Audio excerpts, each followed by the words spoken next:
The FNaF movie was just released and of course I watched it. Actually, we all did, like half the world.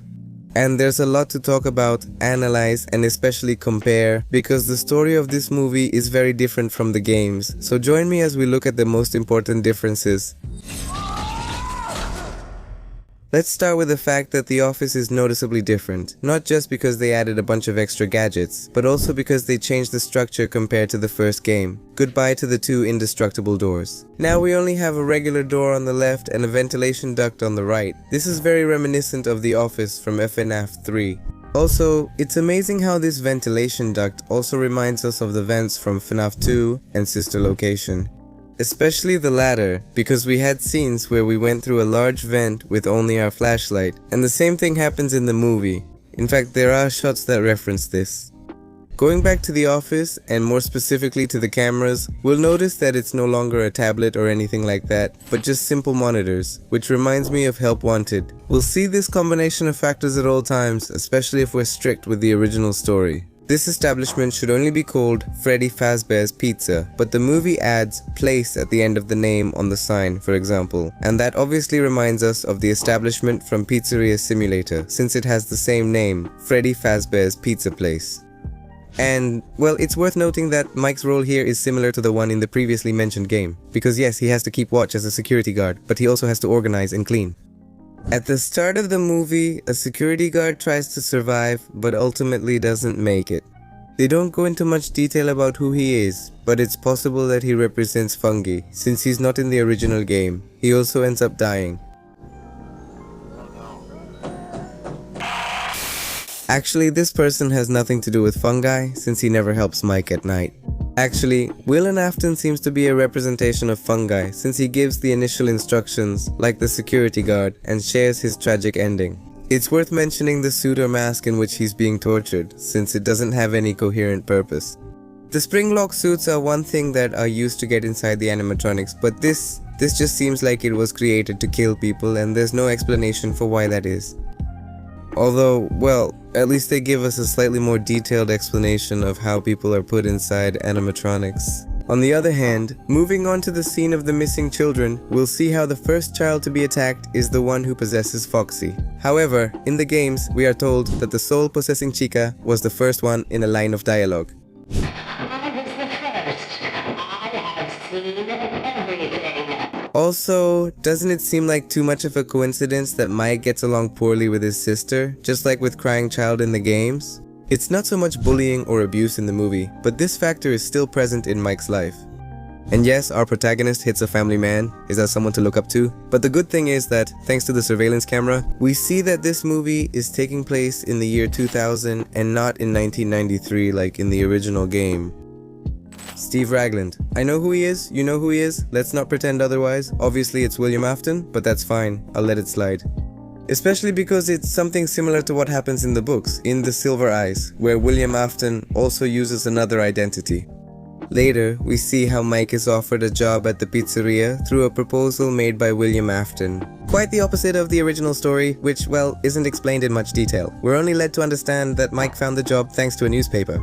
And it's strongly theorized that he only starts working there to find his father, who in the game universe would be none other than William Afton himself. So, even though there are different motives and situations, we see that William, in both cases, is the connection between Mike and Freddy Fazbear's Pizza.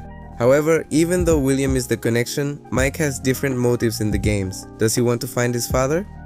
Yes, but in the movie he does it because he has no other job option, and also because he doesn't want to lose his sister. And in fact, speaking of siblings, we see how Mike still has two siblings, one boy and one girl.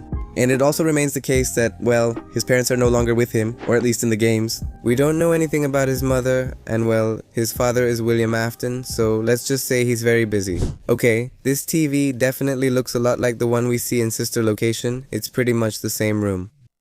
Also, my question is whether Garrett, Mike's brother, is supposed to be a representation of Crane Child or Charlie, because on one hand, he's Mike's brother and supposedly ends up dying, like Crane Child. But on the other hand, his kidnapping happened in a car driven by William, the same killer who, in the games, got out of a car to attack Charlie. Yes, Balloon Boy is still just as annoying in the video games, although technically it's not him, but his figurine. But still, out of all the characters from FNaF 2, he has to be here. In fact, in FNaF Plus, we could also see him in the office, in a corner, but he was never in the original first FNaF. It's interesting to see such a recent character in the games like Vanessa interacting with Mike, our first protagonist. And it's also interesting to know that this will probably never happen in the next installments of the video games, because according to the lore, Mike is already dead in the games.